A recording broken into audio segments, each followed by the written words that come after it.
Students, welcome to Aqeel Fatma's academy. सबसे पहले तो आप लोग को वेलकम मेरे चैनल पर, और सारे न्यू कमर्स को बहुत बहुत खुशामदीद जो कि फ़र्स्ट ईयर में अब आए हैं। और फर्स्ट ईयर में आती ही उनके सर पे बम फूट गया है कि फ़िज़िक्स की नई बुक आई है और कंप्यूटर साइंस मैथ्स का न्यू एडिशन। तो आप लोगों के लिए a lot of troubles, no pass papers and no guess papers as well. So that's why I am here. I'm gonna teach you everything from the scratch, और आप लोगों को बहुत आसानी होगी इंशाल्लाह समझने में। हर चीज़, किसी भी चीज़ के बारे में आप लोगों को घबराना नहीं है सबसे पहले तो। उसके बाद जो भी मसला है आप लोग मुझसे डिस्कस कर सकते हैं। कोई सब्जेक्ट समझ नहीं आ रहा, कोई चीज़ समझ नहीं आ रही, I will guide you properly. तो आज हमारा जो लेक्चर है फ़िज़िक्स का, पहले तो आप लोगों को मैं ग्लॉसरी भेजूँगी फ़िज़िक्स की। आप लोगों के 14 चैप्टर्स हैं, मैं पिक्चर लगा दूँगी। अभी फ़िलहाल मार्केट में बुक्स शॉर्ट हैं, जैसे कि पता है आप लोगों को सिंध बोर्ड का। और दूसरा ये कि हमारे पास अभी सिर्फ पीडीएफ भी सिर्फ 2 चैप्टर्स के आए हैं। तो आप लोग परेशान मत हो, पीडीएफ मैं डाल दूँगी डिस्क्रिप्शन में, आप लोग वहाँ से ले लेगा। और जब बुक मिल जाएगी तो इंशाल्लाह आप लोग को मिल जाएगी, फिर ज़ाहिर है बाज़ार से। अभी तो शॉर्ट चल रही है। और तो आज जो है लेक्चर मैं आप लोग को पढ़ाऊँगी 1.1, जिसमें हमारे पास आती है कि what is physics and huge branches of physics that is playing a very important role in our world and in our new technologies to build up। तो चलें फिर स्टार्ट करते हैं। अभी मेरा न्यू चैनल है तो प्लीज़ आप लोग सब्सक्राइब करें, लाइक करें और मेरी उम्मीदें बढ़ाएं ताकि फिर मैं और अच्छे लगन से और मेहनत से काम कर सकूं।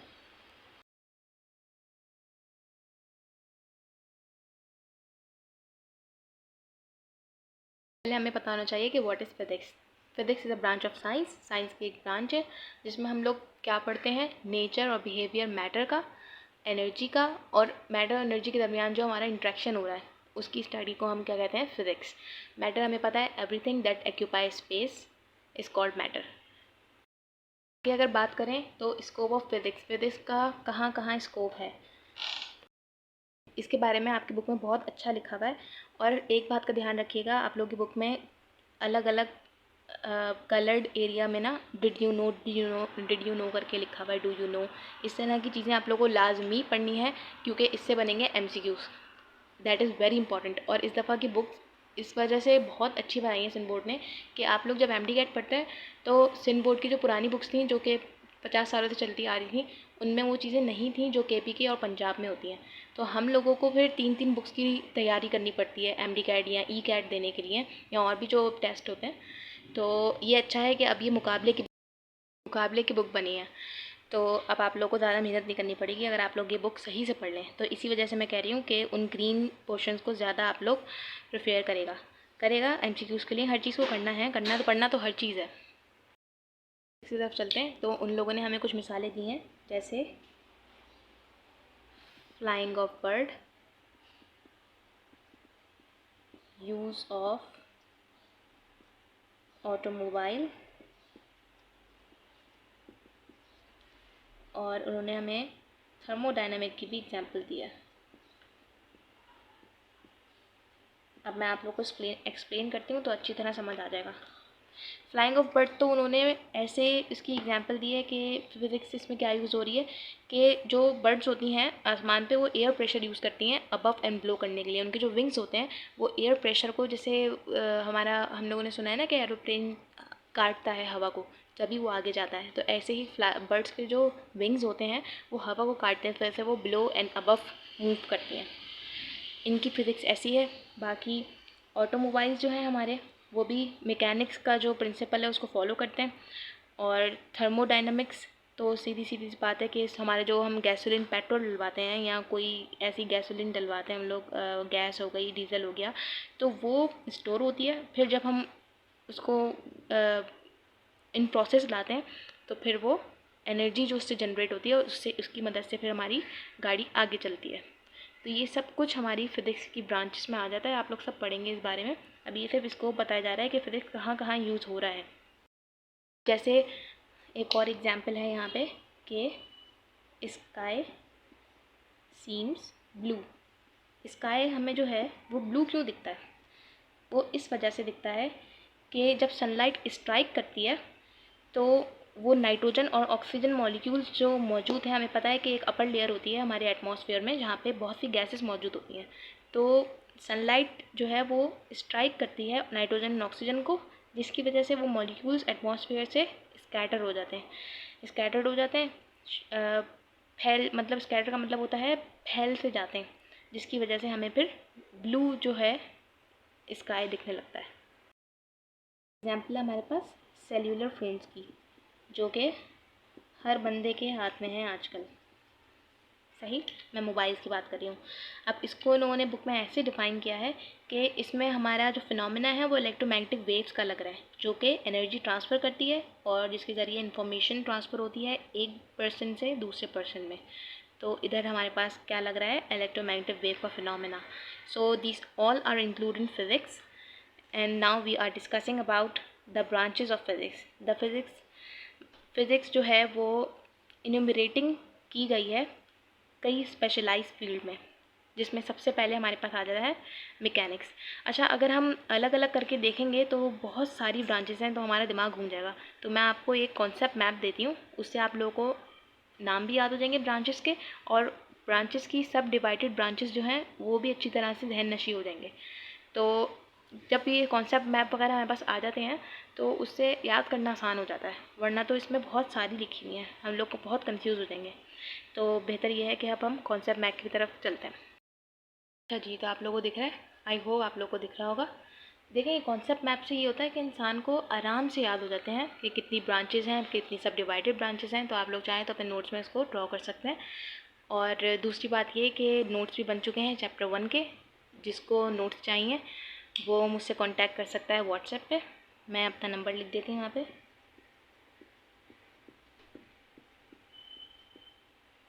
ठीक है, आप मुझे यहाँ पे कांटेक्ट करें और पीडीएफ फॉर्म में आप अपने नोट्स ले सकते हैं चैप्टर 1 के इन जस्ट ₹100। आप मुझे इसमें मैसेज करें, मैं आप लोगों को पीडीएफ सेंड कर दूँगी इंशाल्लाह। बहुत मेहनत लगी है क्योंकि नई नई बुक्स है, तो ये सब कुछ सॉल्व आउट करने में काफ़ी मेहनत लगी है। इसमें न्यूमेरिकल्स भी हैं, आप लोगों के एमसीक्यूज़ भी हैं नोट्स में, और एमसीक्यूज़ जो हैं आपके मैंने बुक में से भी निकाले हैं, और नोट्स में जहाँ जहाँ टॉपिक्स हैं वहाँ पे ब्रैकेट करके भी डाले हैं जो जो मुझे इंपॉर्टेंट लगी लाइंस। जैसे कि अभी मैंने आपसे कहा था कि ग्रीन वाले बॉक्सेस को देखिएगा एमसीक्यूज़ के लिए, तो बहुत हेल्पफुल होंगे इंशाल्लाह ताला नोट्स। और शॉर्ट क्वेश्चन, लॉन्ग क्वेश्चंस सब कुछ इंक्लूड हैं बुक की एक्सरसाइजेस। तो आप मुझसे कांटेक्ट करेगा इंशाल्लाह, फिर मैं आपके साथ फुल कांटेक्ट में रहूँगी। चलें अब हम लोग अपनी उस तरफ चलते हैं, फिज़िक्स की ब्रांचेस की तरफ। सबसे पहली है हमारी mechanics, that is very important development branch of physics. सही, इसकी बात कर रहे हैं। तो फिज़िक्स को मैं डिफ़ाइन कर देती हूँ पहले। देखें, is a branch of science, is a branch of physics that deals with the study of motion and it's causes. जो कि जिसमें किसकी पढ़ाई इंक्लूड है? Motions and it causes. Motion मतलब हरकत, और उसकी हरकत की वजूहात क्या हैं, तो दैट इज़ मैकेनिक्स। अब ये फर्दर डिवाइड होती हैं दो ब्रांचेस में, एक है क्लासिक मैकेनिक्स और एक है क्वांटम मैकेनिक्स। सही, क्लासिक मैकेनिक्स है हमारी जहाँ पे हमारे मैक्रोस्कोपिक ऑब्जेक्ट इंक्लूड होते हैं, मैक्रोस्कोपिक, ठीक। और क्वांटम मैकेनिक्स है हमारी जहाँ पे हमारे माइक्रोस्कोपिक ऑब्जेक्ट इंक्लूड होते हैं। ये चीज़ जाननी बहुत ज़रूरी है। अब मैक्रोस्कोपिक क्या होते हैं? देखिए, माइक्रो तो सबको पता होता है कि स्मॉल, टाइनी, ठीक है। मैक्रो होता है big, like stars, planet and universal things, these are macroscopic, ठीक है। उनके इन्फ्लुएंस ऑफ फोर्सेस है। देखिए, मैं डिफाइन करती हूँ, is concern with the study of macroscopic object and the emotion under the influence of forces. कि जो फोर्सेस वहाँ यूज़ हो रही हैं, जो मोशंस वहाँ पे डेवलप हो रहे हैं, उनकी स्टडी जो है वो क्लासिकल मैकेनिक्स के अंदर आती है। Such as motions of planets, stars, motions of objects on earth. ये भी इंपॉर्टेंट है, ऑब्जेक्ट्स ऑन अर्थ। अर्थ पे भी बहुत बहुत मैक्रोस्कोपिक ऑब्जेक्ट मौजूद हैं, जैसे कि हम माउंटेन्स की मिसाल अगर ले लें। और एक है यहाँ पे and the motion of floods. तो फ्लूड्स जो हैं हमारे पास, फ्लूड्स की स्पेलिंग ये वाली कह रही हूँ मैं, FLUIDS। तो ये फ्लूट्स का मतलब होता है कि आबशार बह रहे हैं या दरिया बह रहा है, समंदर है, तो इसकी भी फिज़िक्स होती है। तो ये सब हमारे पास इंक्लूड होते हैं क्लासिक मैकेनिक्स में। क्वांटम जो है वो है माइक्रोस्कोपिक लेवल। तो आप लोगों को पता है कि टाइनी चीज़ें जो हैं with the relationship between energy and matter, उनका एनर्जी और मैटर से जो रिलेशन है हम उसको क्वांटम मैकेनिक्स में पढ़ते हैं। नेक्स्ट चलें तो हमारे पास आता है थर्मोडायनेमिक्स। इससे भी आप लोग काफ़ी हद तक वाकिफ़ हैं, मैट्रिक क्लास में हम लोगों ने पढ़ा था। तो it deals with the study of heat and its relation to energy and work. Heat और फिर वो एनर्जी और वर्क जो कर रही है उससे रिलेटेड हमारे पास थर्मोडायनेमिक्स आ गई। सही। नोट्स में तमाम सब कुछ लिखा हुआ है, आप लोगों को बिल्कुल मुश्किल नहीं होगी समझने में। नेक्स्ट अगर हम चलें तो कैरियोजेनिक्स आती है। Cryogenics means everything that will be studied in very low temperature. Low temperature का मतलब हमें पता है कि माइनस में टेम्परेचर चला जाता है। ठीक, तो इसको मैं डिफ़ाइन कर देती हूँ। It deals with the study of low temperature and their effect on matter. अच्छा, इसमें एक MCQ की बात याद रखने वाली ये है कि इसकी जो प्रोडक्शन है वो कितने टेम्परेचर पे होगी, मैं यहाँ पे लिख देती हूँ -150 degree. That is very important point two note. सही, -50 डिग्री कैरियोजेनिक्स डिग्री सेल्सियस। और इसका जो है इसको हम कैरियोजेनिक टेम्परेचर भी कहते हैं। यहाँ पे सेल्सियस लिख देती हूँ मैं, बस इसमें इतना ही इम्पोर्टेंट था, इतना काफ़ी है। आगे चलते हैं प्लाज्मा फिज़िक्स। अब plasma physics it deals with the study of behaviour of highly ionised gases and the interaction between their charge particles. अब कुछ गैसेस होती हैं जो हाईली आयोनाइज्ड होती हैं, जैसे कि हम हीलियम की मिसाल ले सकते हैं, तो इनकी स्टडी को हम प्लाज्मा फिज़िक्स कहते हैं। Solid state physics it deals with the study of properties and behaviour of solids. ठीक, सॉलिड्स के मुतालिक including there underlying atomic and molecular structure, उनके मॉलिक्यूलर और एटॉमिक स्ट्रक्चर के ऊपर जो लाई करता है वो सब, मतलब जितनी भी सॉलिड स्टेट है वो सब सॉलिड स्टेट फिज़िक्स में पढ़ी जाती है। अगर अब हम बात करें एस्ट्रोफिज़िक्स, तो एस्ट्रो से हम लोग को साफ पता चल जाता है कि ये हमारी यूनिवर्स की बात हो रही है। एस्ट्रोनॉट्स होते हैं ना जो बाहर प्लैनेट्स पर जाते हैं या चांद पर जाते हैं, तो एस्ट्रो से साफ डिफाइन हो रहा है कि एस्ट्रोनॉट्स। तो हम इसको पहचान सकते हैं और खुद डिफ़ाइन भी कर सकते हैं कि is to discover how the universe work, कि हमारी जो कायनात है उस पर कैसे काम हो रहा है और ये कैसे शुरू हुआ। जैसे नई नई हमारे पास आती जा रही हैं डिस्कवरीज, आप लोगों को पता है कि मार्स पर लिविंग क्रिएचर्स देखी गई हैं, या वहाँ पे कुछ ऐसे शुभात मिले हैं कि वहाँ पे हम रह सकते हैं, या इस तरह की ये सब रिसर्च जो करते हैं वो सब एस्ट्रोफिज़िक्स में आती हैं। कहने का मकसद ये है। आगे चलें अगर हम, तो वहाँ पे है जियोफिज़िक्स। ये बहुत इंपॉर्टेंट ब्रांच है फिज़िक्स की। सही, और इसकी जो ये सब डिवाइडेड ब्रांचेस हैं इसको भी आप लोगों को पता होना चाहिए कि हैं क्या। पहले हम जियोफिज़िक्स पढ़ते हैं। देखें, is a branch of science that deals with the study of physical properties and process of a earth. Physical properties जो फिज़िकली अर्थ में चीज़ें चेंज हो रही हैं, पहाड़ों की बात हो गई या इन्वायरमेंट की बात हो गई, इन्वायरमेंट भी that is very important, environment is also included. जो इसके अंदर इसका स्ट्रक्चर आ जाता है, कंपोजिशन आती है, बिहेवियर आ जाता है, ये सब कुछ। जियो मीन्स अर्थ, तो अर्थ से मुतालिक जो स्टडी होगी वो हमारी जियोफिज़िक्स होगी। अब इसकी सब डिवाइडेड पार्ट है हमारे पास सिस्मोलॉजी, जियोडायनामिक्स, जियोडेसी एंड जियोमैग्नेटिज्म। इसको भी मैं डिफ़ाइन कर देती हूँ थोड़ा थोड़ा। देखें, सिस्मोलॉजी होती है हमारे पास that is related to earthquakes, earthquake से मुतालिक जानकारी।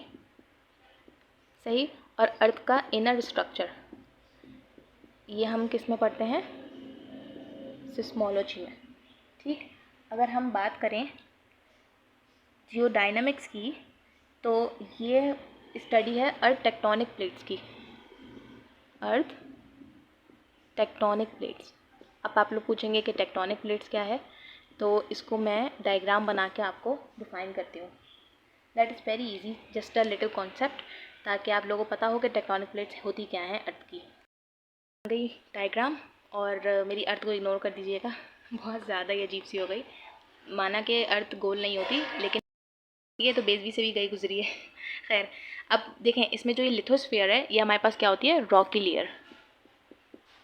लेयर।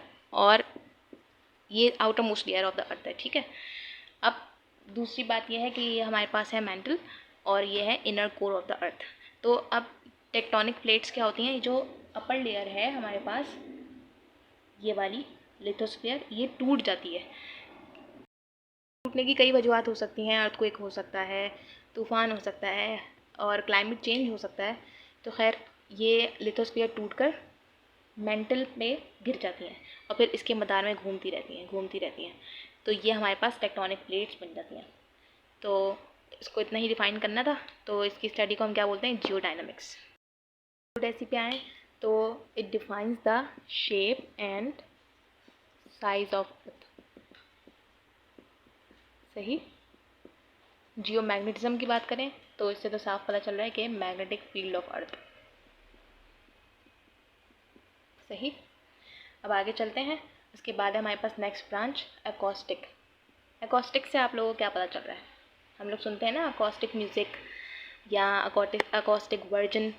तो इसका यही मतलब है कि म्यूज़िक के बारे में अकॉस्टिक है, इट रिलेट टू म्यूज़िक। और music like we can say it as it sound, जो कि साउंड क्वालिटी को बेहतर करे। इन स्टडीज़ को हम अकॉस्टिक कहते हैं। जैसे कि अगर हम दुनिया में तो दुनिया से बाहर अगर हम जाते हैं तो हमें पता है कि वहाँ पे कोई कोई ऐसा फेस नहीं है जहाँ पे हम हमारी आवाज़ नहीं सुनाई देती। तो क्योंकि ऊपर तो कोई लेयर ही नहीं है, कोई एटमॉस्फेयर ही नहीं है, तो एयर ही नहीं है जब, तो कैसे हमारा साउंड ट्रैवल करेगा। तो बाहर जो हैं, अब लोग जाते तो हैं ना बाहर चाँद पर, दूसरे प्लैनेट्स पर, तो वो अकॉस्टिक फील्ड के जो लोग होते हैं उनका काम ये होता है कि वहाँ की म्यूज़िक या साउंड क्वालिटी कैसे मेंटेन रखनी है, कि आपस में कुछ बात तो हो सके। तो ये सारी जो स्टडी है वो हमारी आ जाती है अकॉस्टिक में। उसके बाद हम चले हैं electromagnetism. So that is very easy, आप लोग शुरू से भी पढ़ते आ रहे हैं। It is a relationship between electricity and magnetism. सही। इलेक्ट्रिसिटी और मैग्नेटिज्म से रिलेटेड जो भी चीज़ें हैं वो हमारी इलेक्ट्रोमैग्नेटिज्म में पढ़ी जाती है। उसके बाद अगर चलें तो फ्लूइड मैकेनिज्म। अच्छा, यहाँ पे थोड़ी सी मिस्टेक है, यहाँ पे मैकेनिज्म नहीं है, मैकेनिक्स है। तो फ्लूइड से हमें क्या पता चल रहा है कि it is the study of liquids and gases. Liquid और गैसेस की स्टडी है और उसका बिहेवियर और इंट्रैक्शन जो सॉलिड सरफेसेस के साथ हो रहा है। कहते हैं कि इसका रिलेशनशिप जो फ्लूइड फ्लो हो रहा है या फिर इंट्रैक्शन जो हो रही है हमारी पानी से मुतालिक सारी चीज़ें इसमें हम करेंगे। जैसे हाइड्रो पावर, टाइडल पावर, जैसे हम लोगों को पता है कि आबशार जब गिरता है तो उससे एनर्जी जनरेट होती है। तो ये सब फिज़िक्स है, ये सब हम पानी से मुतालिक, सॉलिड सरफेस पे गिर रहा है आबशार तो उससे एनर्जी कैसे प्रोड्यूस हो रही है, ये सब चीज़ें हमारे पास फ्लूइड मैकेनिक्स में आती हैं। अब ये मज़ीद सब डिवाइड हो जाती है फ्लूइड स्टैटिक्स में और फ्लूइड डायनामिक में। एक लास्ट फील्ड रह गई है हमारे पास जो कि लिखी नहीं मैंने, इसको आप लोग लिख लीजिएगा, high energy physics. High energy physics. सही। तो हाई एनर्जी फिज़िक्स क्या है हमारे पास, इज़ द स्टडी ऑफ सब एटॉमिक पार्टिकल्स। सब एटॉमिक पार्टिकल्स, एटम से भी जो छोटी चीज़ होती है उसको हम सब एटॉमिक पार्टिकल्स कहते हैं, और उसका interaction at a very high energy. जो हाई एनर्जी, कुछ रिएक्शंस ऐसे होते हैं जो हाई एनर्जी पर होते हैं और वो या तो ऐसे कह सकते हैं जो तेज़ तेज़ होते हैं जिसकी वजह से हाई एनर्जी प्रोड्यूस होती है। तो उसका जो बिहेवियर है मैटर एनर्जी के साथ वो भी उसको पढ़ा जाता है। और ये स्मॉल स्केल पर and high energy.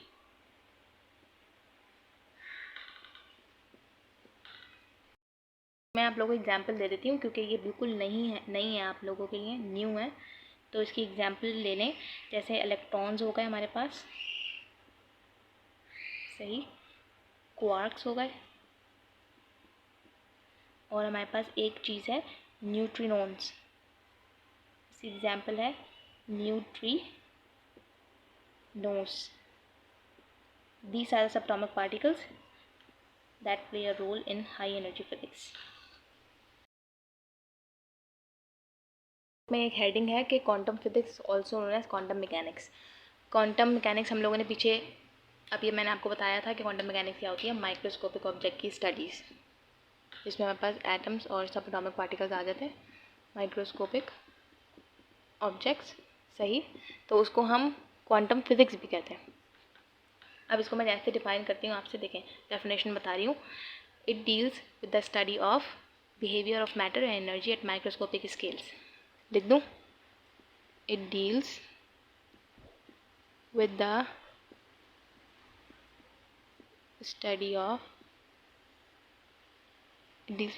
of matter and energy at microscopic level. For example अगर हम लें तो atoms and subatomic particles।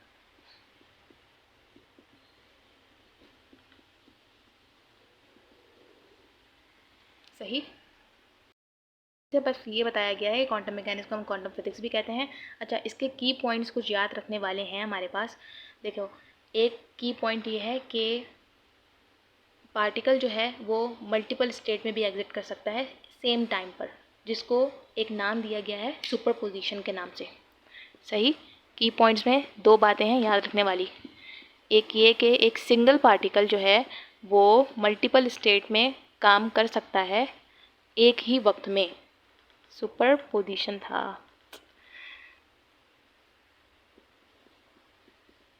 सही समझ आ रहा है ना। दूसरा कॉन्सेप्ट है हमारे पास इंटेंजलमेंट का। इंटेंगलमेंट क्या है हमारे पास कि दो हमारे पास पार्टिकल्स हैं। सही। दो पार्टिकल है हमारे पास, वो दो पार्टिकल है हमारे पास। सही। अब वो हैं तो दूर, लेकिन ये आपस में ऐसे उलझे हुए हैं। इंटेंगल का मतलब क्या होता है? उलझा हुआ। तो इस उलझने की वजह से हैं तो ये दूर दूर, लेकिन ये एक दूसरे से इंटरकनेक्टेड है। सही। और एक स्टेट जो है वो दूसरे स्टेट पर डिपेंड कर रही है। तो ये हमारे पास आ जाता है इंटेंजलमेंट का कॉन्सेप्ट। बस ये दो कॉन्सेप्ट यहाँ पे याद रखने वाले थे। इसके अलावा अच्छा, ये इसमें ये याद रखिएगा चाहे कितना ही डिस्टेंस हो जाए, लेकिन इंटेंजलमेंट है इनमें, आपस में ये लोग अटके हुए हैं, तो ये दोनों ही आपस में कॉन्टैक्ट में हैं, दोनों स्टेट्स एक दूसरे के ऊपर डिपेंडेंट हैं। ठीक। एक हमारे पास सुपरपोजिशन का कॉन्सेप्ट हो गया, हमारे पास इंटेंजलमेंट का कॉन्सेप्ट हो गया।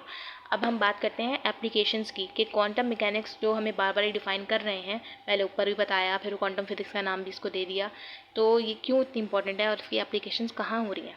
तो एप्लीकेशन जो है इसकी, एप्लीकेशन इसकी हो रही है क्वांटम कंप्यूटर्स में। क्वांटम कंप्यूटर्स आप लोगों ने फिल्मों में भी देखे होंगे कि बहुत छोटे छोटे एटॉमिक पार्टिकल्स टाइप के कंप्यूटर होते हैं, बहुत बड़े बड़े से कंप्यूटर होते हैं वो। तो वो हमारे पास क्वांटम कंप्यूटर में इसकी एप्लीकेशन आ गई। क्वांटम कम्युनिकेशंस होते हैं ये। अब ये कम्युनिकेशन आम कम्युनिकेशन नहीं होती, मतलब ये नेटवर्किंग आम नहीं होती, ये होती है बाहर, प्लैनेट से बाहर की, हमारे अर्थ से बाहर की बातें, कि हम कैसे उनसे कांटेक्ट रखें, या हमारे जो सिग्नल्स हैं वो कैसे हम लोगों को हमसे कम्युनिकेट कर सकेंगे। तो ये सब हमारे पास क्वांटम मैकेनिक्स में आ जाता है। और एक और भी इसमें एग्जाम्पल बुक में दी गई है क्वांटम क्रिप्टोग्राफी की। तो ये सब एग्जाम्पल्स याद रखें, इसको MCQs आ सकता है इस बारे में। और ये भी आ सकता है कि क्वांटम मैकेनिक्स का दूसरा नाम क्या है, इसकी एप्लीकेशन की कॉन्सेप्ट, इस तरह की चीज़ें जहन में रखा करें कि क्या होगी। आज के लिए फिर इतना ही, और आप लोग मुझे फीडबैक ज़रूर दीजिएगा कमेंट्स। जो भी कन्फ्यूजन है, कुछ समझ नहीं आया, और आप लोगों को क्या क्या परेशानियाँ हो रही हैं फर्स्ट ईयर के स्टूडेंट्स को एज अ न्यू कॉमर्स, और कॉलेज में क्या क्या चल रहा है, क्या सीन है। कॉलेज तो वैसे गवर्नमेंट कॉलेजेस तो बेकार ही हैं, प्राइवेट वालों की होती है पढ़ाई। तो अभी तो फ़िलहाल किसी की नहीं, क्योंकि बुक्स ही शॉर्ट हैं। दूसरा ये कि रोज़ इंशाल्लाह आप लोग पास लेक्चर आएंगे फिज़िक्स के बारे में। और आज तो हमने ब्रांचेस पढ़ी हैं, फिर नेक्स्ट वीडियो में इंशाल्लाह कल हम लोग पढ़ेंगे इसकी सोसाइटी में कंपैरिजन क्या है फ़िज़िक्स का, और हमारे पास टेक्नोलॉजी फ़िज़िक्स की कैसे हमारी ज़िंदगी को असर करती है, डेली लाइफ में कैसे यूज़ होती है। खैर, वो हम लोग फिर नेक्स्ट वीडियो में करेंगे। मेरे चैनल को सब्सक्राइब करना मत भूलिएगा, और लाइक करें, अपने दोस्तों के साथ शेयर करें, उनको भी तालीम उन तक भी पहुँचाएँ, और उनकी भी मुश्किलात आसान करें। इंशाल्लाह नेक्स्ट वीडियो में मिलते हैं। अल्लाह हाफ़िज़।